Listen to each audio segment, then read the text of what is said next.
Hello students. अगर आपको computer बिल्कुल चलाना नहीं आता है तो इस वीडियो को आप पूरा ज़रूर देखना। आपको शायद ये बात पता ही है कि आज के समय में हर जगह कंप्यूटर का बहुत ज़्यादा यूज़ हो रहा है। अगर आप कंप्यूटर में बेसिक सॉफ्टवेयर जैसे कि वर्ड, एक्सेल, पावर पॉइंट या एक्सेस जैसे बेसिक सॉफ्टवेयर्स को अगर आप यूज़ करना जानते हैं तो आप कहीं भी 15 से 20 हज़ार रुपये की जॉब कर सकते हैं। इसी के साथ यदि आप coding, digital marketing, web designing ऐसी फील्ड में अगर महारत हासिल करना चाहते हैं, तब भी आपको बेसिक कंप्यूटर का ज्ञान होना बड़ा ज़रूरी है।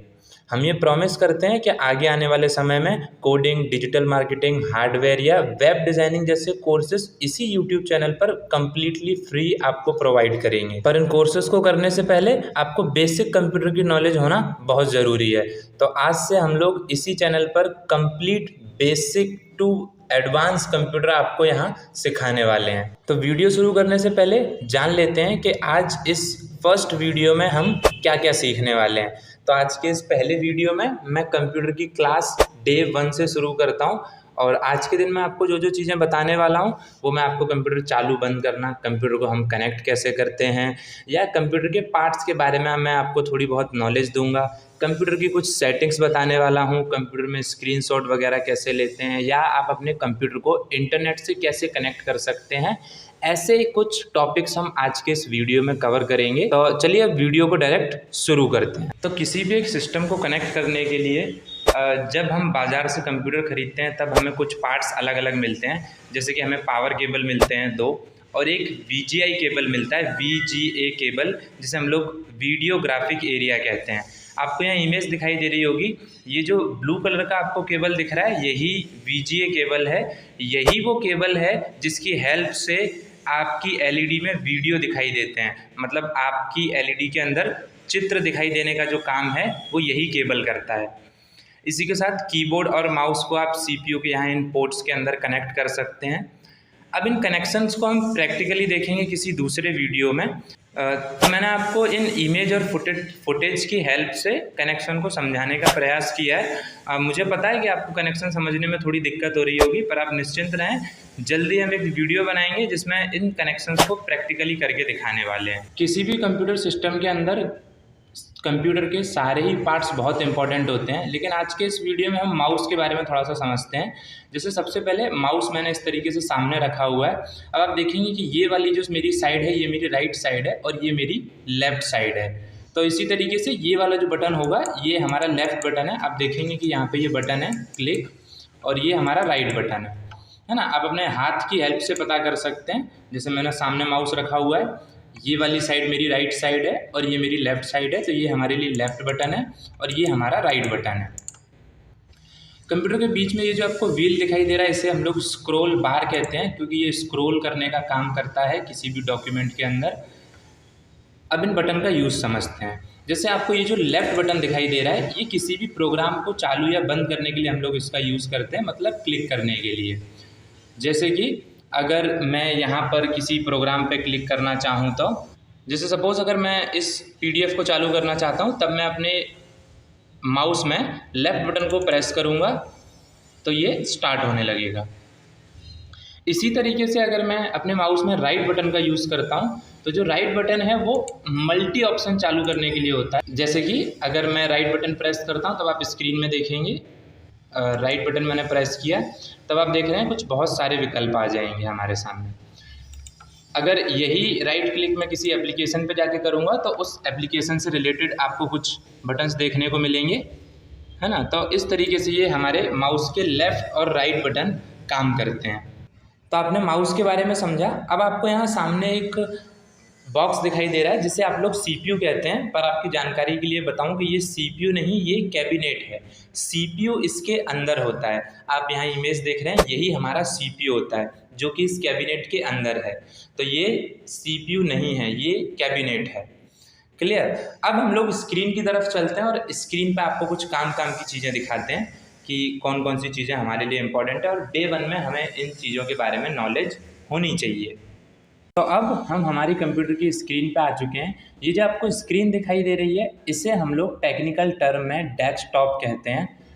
मतलब डेस्कटॉप हम किसे कहेंगे, तो मैं आपको ड्रॉ करके दिखाता हूँ। ये जो कंप्लीट एरिया आपको दिखाई दे रहा है इसे हम डेस्कटॉप कहेंगे। इसी के साथ इसके नीचे आपको एक और एरिया दिखाई देगा जिसे हम लोग टास्क बार कहते हैं। इस पूरी पट्टी को ही हम टास्क बार कहेंगे। इस टास्क बार में क्या होता है, तो यहाँ पे आपको ये कुछ नोटिफिकेशंस दिखाई दे रहे होंगे, यहाँ पे आपको डेट एंड टाइम दिखाई दे रहा है, और यहाँ आपका स्टार्ट बटन, और ये कुछ पिन एप्लीकेशन है जो आपको दिखाई दे रही है, जो हमने पिन करके रखी हुई है। जिन एप्लीकेशंस का हम लोग बार बार यूज़ करते हैं उन्हें हम लोग अक्सर पिन कर देते हैं ताकि वो हमें यहीं मिल जाए। अगर आप चाहें तो इन्हें अनपिन भी कर सकते हैं। कैसे, वो दिखाते हैं आपको। तो जैसे मुझे इस एप्लीकेशन को अनपिन करना है, तो सबसे पहले मुझे कुछ ऑप्शंस को चालू करना है। तो इन ऑप्शंस को चालू करने के लिए मैंने आपको बताया कि आपको अपने माउस में राइट बटन पे क्लिक करना है। तो हम राइट बटन पे क्लिक करेंगे तो अब ये कुछ ऑप्शन आ रहे हैं और यहीं आपको दिखाई देगा unpin this program from taskbar. तो हम इस पर जैसे ही क्लिक करेंगे तो ये यहाँ से हट जाएगा। अगर हम किसी प्रोग्राम को पिन करना चाहें, जैसे कि ये कैपकट वीडियो एडिटिंग सॉफ्टवेयर है, अगर मैं इसे पिन करना चाहूँ तो मैं राइट क्लिक करूँगा, और अगर मैं इसे पिन करना चाहूँ तो यहीं पे इसे इस तरीके से हम पिन कर देंगे, तो ये यहाँ पे हमारा पिन हो जाएगा। अगर इसे हटाना है तो राइट क्लिक और अनपिन दिस प्रोग्राम, और ये अनपिन हो जाएगा। अब इसी टास्क बार में हम लोग समझते हैं यहाँ पे इस स्टार्ट बटन में जैसे ही आप आओगे तो यहाँ से सर्च करके आप किसी भी प्रोग्राम को ओपन कर सकते हैं। जैसे सपोज़ कीजिए कि मुझे MS वर्ड चालू करना है, तो हम यहाँ पर टाइप करेंगे वर्ड, WORD। तो यहाँ आपको MS ऑफिस वर्ड 2007 आपको दिखाई दे रहा होगा, माइक्रोसॉफ्ट ऑफिस वर्ड 2007। जैसे आप इस पर क्लिक करोगे तो ये स्टार्ट हो जाएगा। ये सारी चीज़ें हम बाद में देखेंगे। यहीं स्टार्ट बटन में आपको यहाँ शटडाउन का ऑप्शन मिलेगा। शटडाउन का ऑप्शन किस तरीके से काम करता है, जैसे हम अपने घर में जिस तरीके से लाइट या टीवी को बंद करते हैं डायरेक्ट स्विच से, इस तरीके से हमको कंप्यूटर कभी भी शटडाउन नहीं करना चाहिए। कई बार ऐसा होता है कि ऐसा करने से हमारे कंप्यूटर की जो विंडो है वो क्रैश हो जाती है, तो हमें उसे हमेशा शटडाउन करना है, देन उसके बाद आपको स्विच को बंद करना है।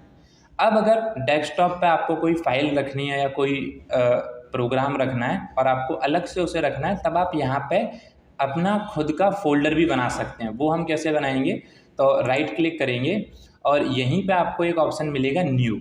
अब न्यू में आपको कई सारी चीज़ें देखने को मिलेगी। जैसे आप चाहो तो कोई शॉर्टकट बना सकते हो, हम किसी प्रोग्राम के लिए कोई शॉर्टकट भी बना सकते हैं।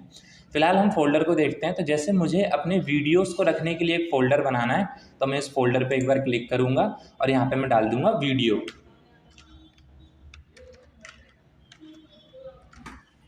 और बाहर क्लिक करेंगे। अब ये एक फ़ोल्डर बन चुका है जिसके अंदर हम अपनी वीडियोस को रख सकते हैं, है ना, या कुछ भी हम इसके अंदर रख सकते हैं। अगर इस फोल्डर को आप डिलीट करना चाहो तो आप इसे सिलेक्ट करेंगे और आपकी कीबोर्ड में ही आपको डिलीट बटन दिखाई देगा एरो कीज़ के ठीक ऊपर, और आप इसे डिलीट कर सकते हैं। यस, एक बार फिर से हम राइट क्लिक करते हैं और यहीं आपको एक ऑप्शन मिलेगा न्यू में जब आप आएंगे तो यहीं पर आपको शॉर्टकट का एक ऑप्शन दिया हुआ है। यहाँ से हम डायरेक्ट प्रोग्राम को भी चालू कर सकते हैं। नीचे आपको ये लिस्ट दिखाई दे रही है, तो ये सारे प्रोग्राम्स हैं।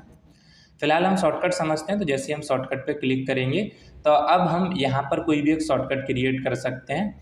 तो सबसे पहले तो हम ब्राउज़ करते हैं उस फाइल या प्रोग्राम के लिए।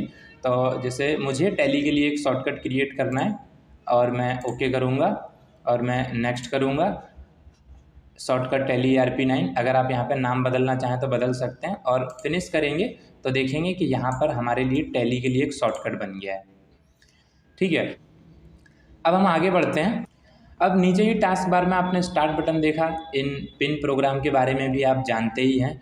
अब हम यहाँ पे आ जाते हैं नोटिफिकेशन के अंदर, है ना, इस जगह पर। तो यहाँ पर देखिए कुछ आपको बटन दिखाई देंगे, जैसे कि जैसे आप यहाँ क्लिक करेंगे तो इसे मैंने ऑन कर दिया, इसकी आपको बिल्कुल ज़रूरत नहीं पड़ेगी और ये शायद आपको आपके कंप्यूटर में देखने भी नहीं मिलेगा। जैसे आप वॉल्यूम पर क्लिक करेंगे तो यहाँ से आप वॉल्यूम को कम या ज़्यादा कर पाएंगे। इसी के साथ में आपको यहाँ पे नोटिफिकेशंस और मैसेज वगैरह देखने को मिलेंगे। इसी के साथ ये जो ऑप्शन आपको दिखाई दे रहा है ये आपके कंप्यूटर में इंटरनेट के लिए है। अभी आप देखेंगे कि हमारे कंप्यूटर में इंटरनेट कनेक्ट नहीं है। अगर आप कंप्यूटर के अंदर मतलब डेस्कटॉप में इंटरनेट कनेक्ट करना चाहते हैं तब आपको लैन की ज़रूरत पड़ती है। मतलब आप एक वाईफाई के अंदर से एक लैन नाम का वायर आता है, वो आप कनेक्ट करेंगे तब आपके कंप्यूटर के अंदर आप इंटरनेट कनेक्ट कर पाएंगे। लेकिन लैपटॉप्स में ऐसा नहीं है। लैपटॉप के अंदर आप डायरेक्ट अपने फ़ोन से वाईफाई भी कनेक्ट कर सकते हैं। हालांकि हम कंप्यूटर में भी डायरेक्ट फ़ोन से इंटरनेट कनेक्ट कर सकते हैं, वो कैसे करेंगे वो मैं आपको इस वीडियो में अभी बताने वाला हूँ। तो आप अपने अगर कंप्यूटर में वाईफाई कनेक्ट करना चाहते हैं तब आपको कुछ नहीं करना है। आपको आपके फ़ोन के अंदर जो केबल कनेक्ट होता है, चार्जिंग केबल, सिंपली आपको वो कनेक्ट कर देना है। तो जैसे कि मैंने यहाँ पे कनेक्ट किया हुआ है। कनेक्ट करने के बाद आपको अपने मोबाइल की सेटिंग्स को ऑन करना है और यहाँ आप सर्च बार में टाइप करिए USB टिथरिंग। तो मैंने टाइप किया और जैसे आप क्लिक करेंगे तो ये आपको USB टिथरिंग का ऑप्शन दिखाई दे रहा है। बस आपको इस ऑप्शन को ऑन कर देना है।